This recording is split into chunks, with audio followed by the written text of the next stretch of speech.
नमस्कार विद्यार्थी मित्रांनो, स्वागत आहे तुमच्या आपल्या मॅथ्स मॅजिक वर्ल्ड या युट्यूब चॅनलमध्ये. विद्यार्थी मित्रांनो, आपण अपूर्णांक हा टॉपिक पाहत आहोत आणि यामध्ये व्यवहारिक अपूर्णांकाची बेरीज वजाबाकी आपण पाहत आहोत. आज आपण तिसरा नियम पाहणार आहोत. तर यामध्ये काय असणार आहे, अपूर्णांकाचे छेद वेगवेगळे असतील तर बेरीज वजाबाकी कशा पद्धतीने करायची ते आज इथे आपण समजून घेणार आहोत. यामध्ये आपण लसावी पद्धत वापरणार आहोत. ठीक आहे. तर हेच उदाहरण आपण जो पहिला नियम बघितला होता, दोन अपूर्णांक असतील तर त्यांची बेरीज वजाबाकी कशा पद्धतीने करायची तिरपा गुणाकार करून, तर तो आपण सुद्धा सोडू शकतो. म्हणजे काय करावं लागेल, या दोघांची बेरीज अगोदर करून घ्यावं लागेल, याचं उत्तर मिळेल. मग ते उत्तर मिळाल्यानंतर याच्यासोबत त्याची बेरीज आणि परत याला सोडवावं लागलं असतं, परत मग याच्यासोबत त्याची वजाबाकी या पद्धतीने. तसं एक एक्झाम्पल आपण त्याच्यामध्ये घेतलेलं आहे पहिल्या नियमामध्ये. पण मग ते करण्यासाठी वेळ जास्त जातो. तर यासाठी आपल्याला काय करायचं, ते लसावी पद्धत वापरायची. तर सगळ्यांचे छेद वेगवेगळे, तर यासाठी काय करायचं, जे छेद दिलेले त्यांचं आपल्याला लसावी काढून घ्यायचं. ठीक आहे. छेदामध्ये कोण आहे, आता लसावी कोणाचा घ्यायचा आपल्याला, लसावी 4, 3, 12 आणि 6 यांचा आपल्याला लसावी घ्यायचा. ठीक आहे. लसावी कसा काढतात हे पण आपण पाहिलेले आहे. जर माहित नसेल तर प्लेलिस्ट मध्ये जायचंय, लसावीवरती व्हिडिओ बनवलेला आहे आपण. तर त्यामध्ये लसावी कशा पद्धतीने काढायचा ते आपण बघितलेले आहे, ते तुम्ही पाहून घेऊ शकता. तर लसावी म्हणजे नेमकं थोडक्यात काय ते सांगतो. लसावी म्हणजे अशी लहानात लहान संख्या ज्या संख्येला दिलेल्या सर्व संख्यांनी निश्चित भाग जाते. ठीक आहे. मग ह्या ज्या संख्या असतात त्यांचा लसावी आपल्याला सहज तोंडी तोंडी काढता यायला पाहिजे.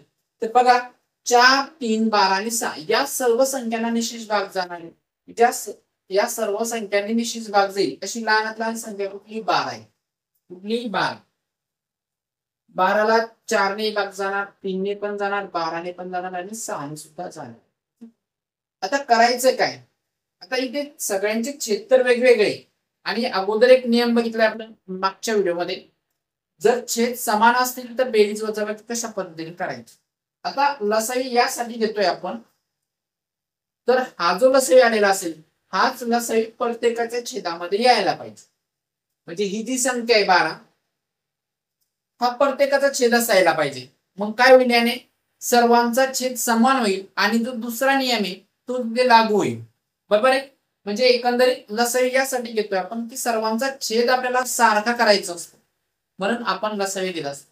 आणि ज्यावेळेस छेद सारखा झाला मग दुसरा नियम वापरून छेद सारखे असताना बेरीज वजाबाकी कशी करायची तो नियम आपल्याला वापरता येईल. तर पाहिजे आता, ज्यावेळेस तुम्ही एखाद्या अपूर्णांकाला एखाद्या संख्येने गुणतात, म्हणजे अपूर्णांक म्हणजे अंश आणि छेदाच्या स्वरूपात असेल, तर गुणत असताना त्या संख्येने अंशालाही गुणावं लागतं आणि छेदाला सुद्धा. फक्त तुम्ही छेदाला किंवा अंशाला नाही गुणू शकत. असं जर केलं तर ते चुकतं. यासाठी तुम्हाला दोनही संख्यांना त्याला गुणावं लागतं, अंशालाही गुणा आणि छेदालाही गुणा. तर पाहिजे आता विचार कसा करायचा की कुठल्या संख्येने गुणायचं, प्रश्न हा आहे सुरुवातीला. तर आपल्याला 12 आहे तर छेदामध्ये पाहिजे, तर याच्या छेदामध्ये 12 आहे. आता काही वेळेस छेदामध्ये अगोदरच ती संख्या आलेली असू शकते. आता जसं की 12 इथे आहे, म्हणजे इथे आपल्याला कुठल्याही संख्येने गुणण्याची गरज नाही. 11/12 तर इथे छेदामध्ये 4 आहे. मग 4/12 होण्यासाठी 4ला कितीने गुणावं लागणार आहे, 3ने. ज्यावेळेस मी 4ला 3ने गुणेल त्याच वेळेस इथे 12 मिळतील. मग 3ने फक्त 4लाच गुणायचं का नाही, 5ला सुद्धा गुणायचं. तर पाहिजे काय करावं लागेल, 5 गुणिला 3 आणि छेदामध्ये काय, 4 गुणिला 3 या पद्धतीने. अधिक इथे 12 पाहिजे, या 3ला कितीने गुणावं लागेल, 4ने. म्हणून 9ला सुद्धा 9 गुणिला 4 आणि छेदामध्ये 3 गुणिला 4. नंतर एक अधिक, इथे 12 आहे, इथे काहीच नाही करायचं. जो लसावी मिळालेला आहे आपल्याला, ठीक आहे, जर तो छेदामध्ये मिळत असेल तर त्या संख्येला काहीच नाही करायचं. नंतर बघा वजा, इथे 12 येण्यासाठी 2 ने गुणावं लागेल, अंशाला सुद्धा गुणा, 1 गुणिला 2 आणि छेदामध्ये 6 गुणिला 2. बरोबर आहे. म्हणजे आता कसं दिसेल पाय, 5×3=15, 15×4=12 अधिक 9×4 36 4 त्रिक 12 11/12 वजा बेक बे साइन दोन्ही 12. बघा सगळ्यांचा छेद सारखा झालेला आहे बरोबर आहे. मग ज्यावेळेस छेद सारखा असतो त्यावेळेस छेद आपण फक्त एकदाच लिहितो 12 लिहून घेणार आपण. ठीक आहे.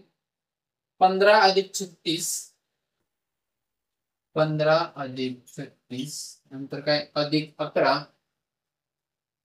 11 वजा 2.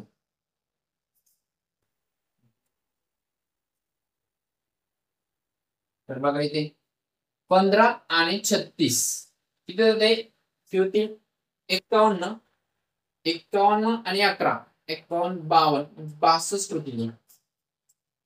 62 वजा 2 आणि छेदामध्ये 62 मधून 2 गेले 60 होतील आणि छेदामध्ये 12. इथे बघा संक्षिप्त रूप जाते 12नेच 12 1 12 12 पंच 60. उत्तर किती मिळतं आपल्याला 5. तर अशा पद्धतीने जर तुम्हाला अपूर्णांकाचे छेद वेगवेगळे दिलेले असतील तर तुम्ही सहजरित्या लसावी घेऊन त्याला सोडू शकता. यानंतर पाहू दुसरं एक्झाम्पल पाहिजे 3/20 अधिक 9/4 वजा 11/5. यामध्ये सुद्धा छेद वेगवेगळे आलेले तर अगोदर लसावी काढून घेऊ त्यांचा. ठीक आहे.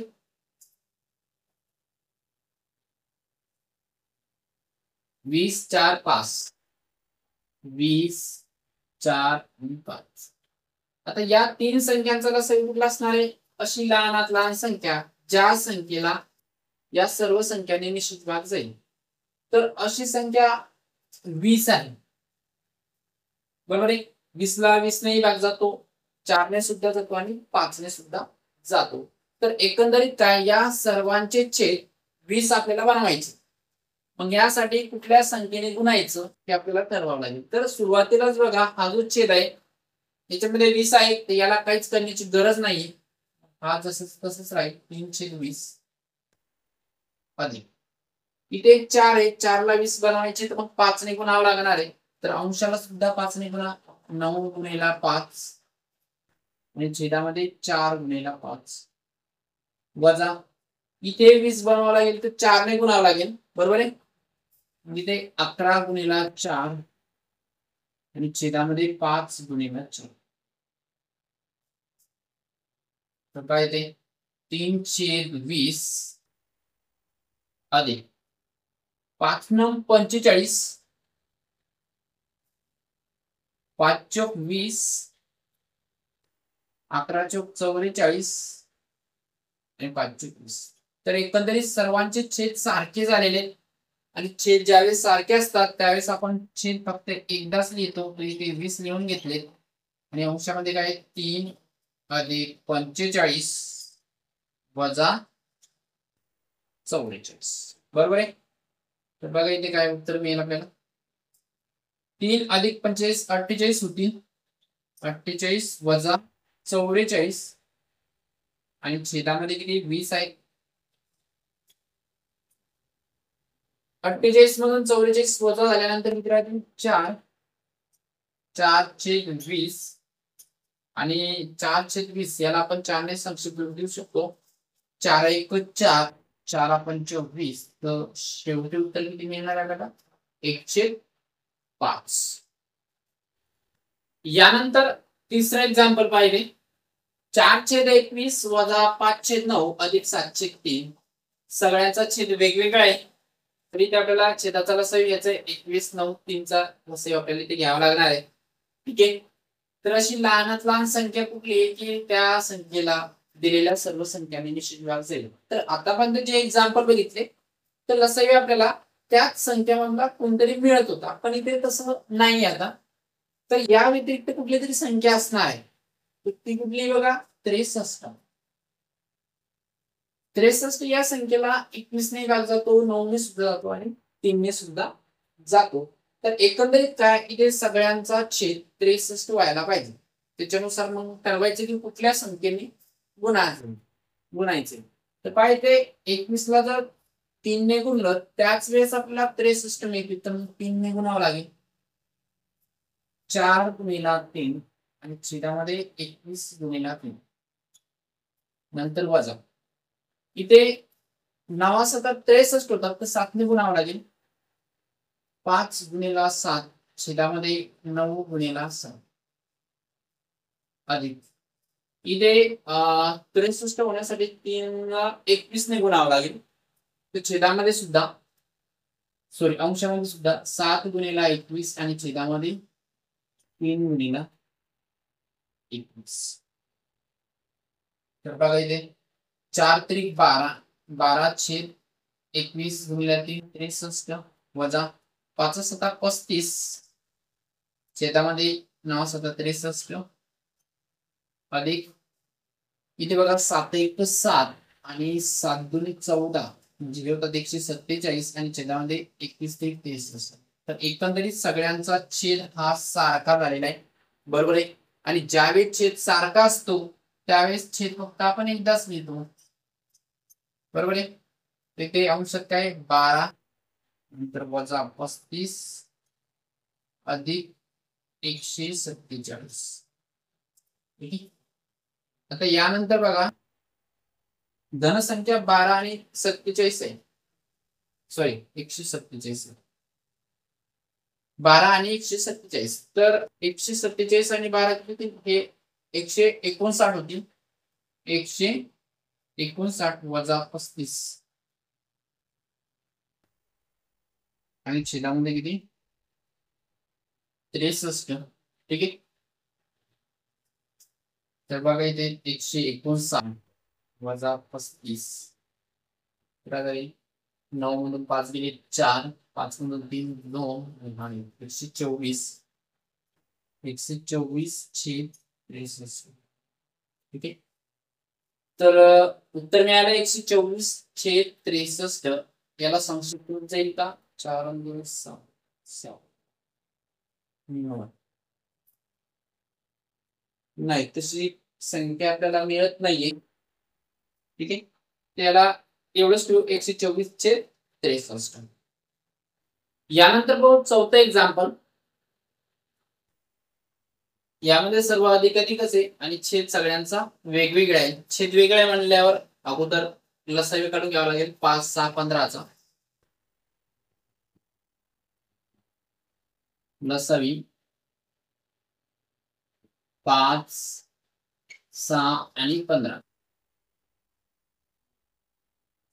तर अशी लहानात लहान संख्या बघा ज्या संख्येला दिलेल्या सर्व संख्यांनी निश्चित जाईल. तर 30 बघा 30 ला 5 ने सुद्धा भाग जातो, 6 ने सुद्धा जातो आणि 15 ने सुद्धा जातो. म्हणजेच काय या छेदामध्ये किती यायला पाहिजे 30. तर इथे काही आपल्याला एक संख्या मिळाली नाही, त्याच्या व्यतिरिक्त संख्या मिळालेली, तर सर्वांचा छेद आपल्याला 30 करावा लागेल. तर बघा इथे 30 येण्यासाठी 5 ला कितीने गुणावं लागेल 6 ने. त्याच वेळेस 6 पंचे 30 होतील. अंशाला सुद्धा गुणा 9 गुणिला 6 आणि छेदामध्ये 5 गुणिला 6 वजा. इथे 5 ने गुणावं लागेल 11 गुणिला 5 आणि छेदामध्ये 6 गुणिला 5. नंतर 15 ला 2 ने गुणावं लागेल, त्याच वेळेस 30 मिळतील. ते 7 गुणिला 2 होतील आणि छेदामध्ये 15 गुणिला 9 सब 54 होतात. 54 5 सकम 30 वजा सॉरी ते अधिक आहे 11 5 55 6 पंच 30 अधिक 7 दुनी 14 होतील 15 दुनी 30. ठीक आहे. तर यामध्ये सगळ्यांचा छेद सारखा झालेला आहे. छेद एकदाच मिळून घेणार आपण 30 आणि इथे बघा 54 अधिक 55 अधिक 14. ठीक आहे. तर यांची बेरीज करायची 55 आणि 54 109 होतील. 109 अधिक 14 आणि छेदामध्ये 30 इकडेच गेलो का 109 आणि हे 14 म्हणजे 123 होतील. सॉरी 109 आणि 14 123 होतील आणि छेदामध्ये 30. उत्तर मिळते. याला संक्षिप्त रूप देता येईल का आपल्याला 123 3 आणि 2 5 1 6 हा 3 ने आपल्याला संक्षिप्त रूप देता येतं. ते बघा 3 ने जर 123 ला जर भागलं तर 3 चौक 12 आणि 3 1 3 म्हणजे 41 आणि हे 3 10 20 जे उत्तर काय मिळणार तुम्हाला 41/10. ठीक आहे. यानंतर आता शेवटचा एक्झाम्पल बघूया. माहिती आहे 9/5 अधिक 11/15 वजा 7/3 छेद वेगवेगळे आहेत. अगोदर लसावी घ्यावा लागेल 5 15 आणि 3 चा 5 15 आणि 3. तर या सर्वात लहान संख्येची मिळते ती या तिन्ही संख्यांना निश्चित भागायची ती 15. ठीक आहे. ती लसावी काय ठरते ते 15. 15 या संख्येला 5 ने भाग जातो 15 ने सुद्धा जातो आणि 3 ने सुद्धा जातो. म्हणजे एकंदरीत सर्वांचा छेद किती बनायला पाहिजे 15. फक्त या संख्येमध्ये बघा अगोदरच 15 आलेले आहेत तर याला काही करण्याची गरज नाही. तर काय ते आता 5 ला कितीने गुणावं लागेल 3 ने. त्याच वेळेस ते 15 ने 9 ला सुद्धा 3 ने गुणा 9 गुणिला 3 छेदामध्ये 5 गुणिला 3 अधिक नंतर इथे 11/15 जशीच्या तशी वजा इथे 5 ने गुणावं लागेल आपल्याला 7 गुणिला 5 आणि छेदामध्ये 3 गुणिला 5 9 त्रिक 27 होतील 5 त्रिक 15 अधिक 11/15 वजा 7/5 आणि 5 त्रिक 15. ठीक आहे. आता सगळ्यांचा छेद एकंदरीत सारखा झालेला आहे तर छेद एकदाच लिहायचा आहे. 15 इथे 27 नंतर अधिक 11 वजा 35. ठीक आहे. यामध्ये 27 आणि 11 या दोन्ही धनसंख्या आहेत तर अगोदर यांची बेरीज करून घेऊ आपण. तर पाहिजे 27 आणि 11 27 28 38 होतील 38 वजा 35 38 वजा 35 आणि छेदामध्ये किती 15 आहे. तर पाहिजे 38 मधून 35 गेल्यानंतर 3 राहतील आणि छेदामध्ये 15. ठीक आहे. उत्तर मिळतंय 3/15 आणि या दोन्ही संख्यांना 3 ने निश्चित भाग जातो. इथं बघा 3 1 3 3 5 15 आणि शेवटी जे उत्तर मिळतंय ते मिळतं 105. ठीक आहे.